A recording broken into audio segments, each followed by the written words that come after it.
Okay, so boom. Today is March 30th, 2020. I live in Brooklyn, New York. It is the season of Corona, or COVID-19, whatever you call it, Rona. And today I'm going to be talking about some shit that's going on in New York City specifically, because that's where I live at. Some bad shit, some scary shit, some anxiety-inducing shit, some traumatic shit. Then I'm going to be talking about what's going on in the US, some more bad shit, and then I'm going to be talking about some good shit that's going on, or some things that I think are good. Good and bad are subjective. So if you're interested in hearing about all of that, please stay tuned. Okay, so today in New York City, there are 34,000 infected. I shouldn't say infected, that's a horrible word. COVID positive. How about that? COVID positive people in New York City. And unfortunately, there have been about 775 deaths, maybe 800 now, since I got these numbers this morning. High concerned population, so 13% of the NYPD have called out sick. About 730 cops and 96 civilian employees have tested positive for COVID. Also, another high concern population that people are talking about, or I've seen people talking about, are prisoners. Because they're not able to socially distance themselves, because hand sanitizer is banned, because soap costs an ridiculous amount per bar. They're not able to do, those hygiene things to keep themselves safe. So numbers in prisons across the country are brazy. Absolutely brazy. So many people are dying in New York City hospitals here that they have nowhere to store the bodies of the deceased. And so they have been storing them in refrigerator trucks. I put a link. There's a graphic image of a hospital employee. I believe it said it was a nurse who took a photo and posted it for people to see, because it's reality. It's devastating to see. So check that out if you want to in the link. I saw it once. I don't ever need to see it again. It was too much for me, but whatever feels right for you and safest and best for your psyche, please know yourself. Do what's best. De Blasio, our mayor, people are still not socially distancing, you guys. So they're going to be fining people $250 to $500. I'm not sure how they're deciding the monetary amounts. This is a quote from an article that I read that I'm linking also. People will be told to disperse, keep it moving, or maintain distance. And those people who do not comply will be the ones to be fined. NYPD will be conducting spot checks on trains starting this week. They have been removing nets from like tennis courts and removing hoops off of basketball courts and shit. They trying to do all that they can to get people to stop going outside, to stop parlaying, lounging about in the parks. I don't know how well it's working because I haven't been outside because I'm shook. I'm shooketh. Okay, so I don't know what's going on outdoors, but people, please, in New York City, stay your ass in the house. I understand going for walks because I do that. I need my fresh air as well, but please stay indoors, okay? Or don't go out in groups and clusters, okay? What else is happening? The city's first COVID-related homicide happened. An elderly woman was in a hospital, 86-year-old woman was in a hospital for non-COVID related reasons, and she was too close to another woman who was there. I believe it was a woman who was the perpetrator. Sorry, I think that's correct, actually. And the second woman was also not there for COVID related reasons, and she got too close and the woman hit her in the head and she's deceased. So sad. And there's going to be all sorts of implications, I'm sure, for that, about terms of like self-defense, and what she felt was safe and what she deemed a threat to her body. I'm curious to know about how like COVID related crimes are going to be played out in courts after all this chaos is over or dies down or whatever.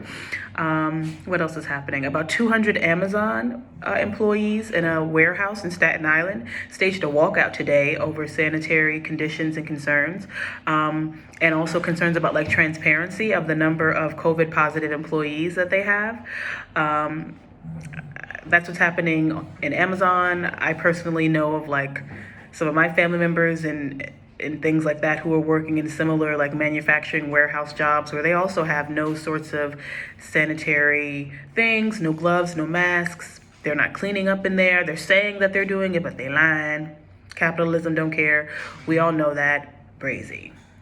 Now, in terms of the U.S., there are about 142,000 people who are COVID positive in the U.S. right now, and about 2,500 deaths.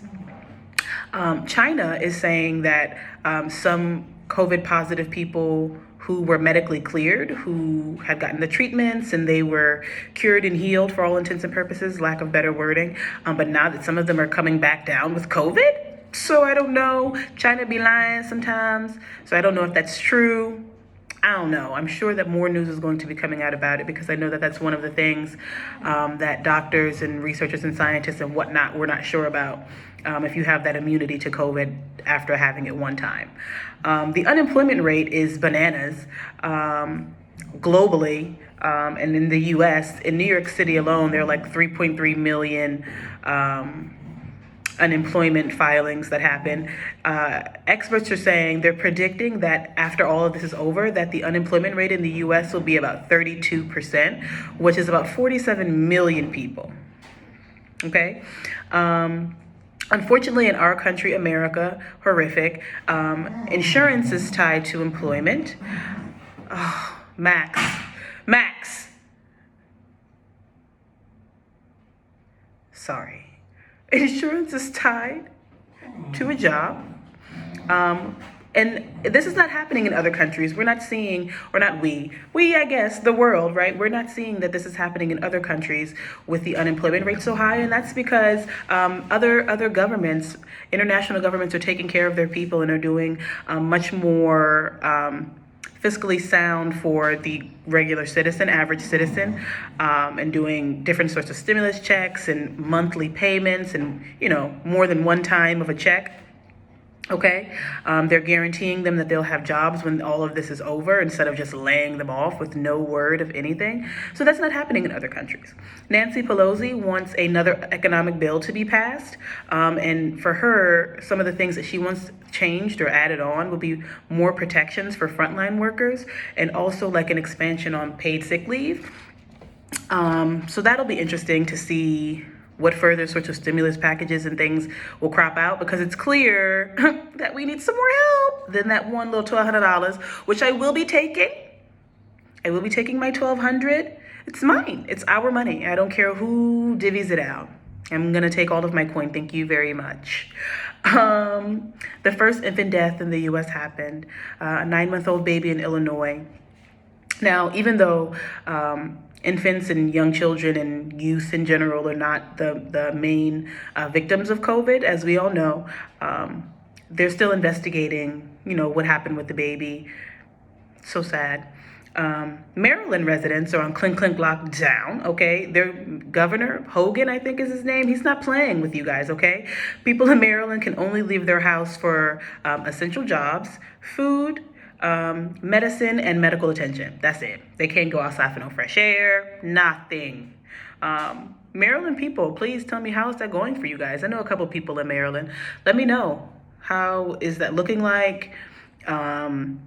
I'm assuming that that's an enforceable order, aka police. You guys let me know if that's going to be like, brutality. I'm sure that's going to be going on with those fines that they're going to be doing in New York City as well, because who's to say, discriminatory practices, it's no secret. Maryland people, let me know. There was a pastor arrested in one of the southern states. I'm going to link the article, for holding 2 big ass services on Sunday, despite local, federal regulations, worldwide regulations, notices about the pandemic. That this church has the capacity and capability to stream services, but they did not stream services. They told people to come out, and they had 2 big ass school buses or charter buses charting people to and fro to come out to the church house. Yeah. I don't understand why. If you can do it online, why not do it online for the safety of your people? I know that, I don't know if they want some tithes money. I don't know if this is one of those sorts of like small cultish kinds of religions where they need to be in the presence of the person to get that firm hold of indoctrination. I'm not sure. I'm curious to hear what this pastor has to say about why. I'm sure a lot of people online who are really religious zealots and other sorts of things are sure, I'm sure they're running rampant with, about holding them down and subduing the religion and, all of that jazz. I don't know personally because I don't follow those sorts of people online, hallelujah. So I don't know, but I can only guess, child. Keep your timelines clear of that sort of gibberish. Okay, so now for some good news. So about 650 prisoners have been freed in New York City jails, and countless others in several other states. Now, criminal justice experts are saying, though, that the rate that they're releasing people from prison is not quick enough to actually slow the spread effectively in prisons. Again, because of those horrible cramped conditions amongst staff and employees, child. Ain't no secret that jails are already unkempt. So Central Park now contains a 68-bed field hospital. It's specifically in a portion that's on the Upper East Side, you guys. The Upper East Side is where George and Wheezy moved, okay? That's where those people live at. Those people. You know who I'm talking about. Those rich people and those other sorts of people who also happen to be rich. We know who they are. That's where they live at. This is serious, you guys. People gonna be specifically for people doing respiratory care. It's supposed to be opening on Tuesday. There's a new test out. Several new tests are out for COVID. One particular test from some people in Chicago, they're getting positive results in 5 minutes and negative results in 13 minutes. Now, so many of these things and new sorts of tests and whatnot are coming out because what's happened is that the FDA has done the emergency use authorization, so companies can use this, and it allows for use of unapproved medical devices and things during times of public health emergency. Now, what that means is that they didn't go through all those things of animal testing, human trial 1, human trial 2, to weed out and fine tune and all those other things. So some of these things that are coming out, we don't really know if they work, right? But because COVID got everybody shook, we just doing it. Yeah, that's kind of where we are right now. What else is happening? Mount Sinai West, that's the hospital where one of the nurses that I mentioned before, he passed away, where the nurses were wearing trash bags and shit like that. So they got some supplies in. What happened is that they hit up a hospital in China several hospitals in China and the government and whatnot has extra supplies because Rona's less over there now. And so the hospital said, yeah, you can get them, but you got to come pick them up. So Mount Sinai West hit up Warren Buffett's company, one of his companies, to get a jet or two to pick them up to go get the supplies. Now that sounds like some movie shit, right? Now, Mount Sinai West is a hella rich private hospital in New York City, probably one of the, top 10, 20 richest hospital systems in the US, right? But if they have to go to such extreme fucking lengths to get some supplies, I can't imagine what Phoebe Putney's doing in Albany, GA. Shout out to my people there. I can't imagine what's going on at hospitals in Atlanta, where my brother lives and my nephew lives, or things that are going on in North Carolina, where my little brother is and where my grandmother is, and my family in South Carolina, where my mom is. It's just brazy. I can't imagine what these smaller hospitals are doing. One last good news tidbit. Stephon Marbury of the New York Knicks, Coney Island boy, he has set up a deal to deliver about 10 million masks to New York. He lives in China now. He was in the China NBA or whatever. I know that's not the correct, but you know what I'm talking about. He set up with this Chinese manufacturer there to send their abundant supply of masks to hospitals in New York, and they're selling them to him for $275 each. But other retailers are selling them and price gouging at $750 each, which is why hospitals are running out. They're price gouging on all of the supplies for the ventilators, the masks, the protective gear, the gloves, all that shit. These corporations are price gouging because capitalism is a bitch. Okay. Final good tidbit that I keep seeing is that people are continuing to stay on the necks of the 1%, continuing to kick these politicians in their ass, these fuckboy politicians who are doing all kinds of brazy shit, these CEOs and the heads of these corporations who are forcing their employees to come to work in these deplorable conditions, doctors who are racist and classist, who are turning away sick patients. I love to see it. I live to see it. I love it. Resist.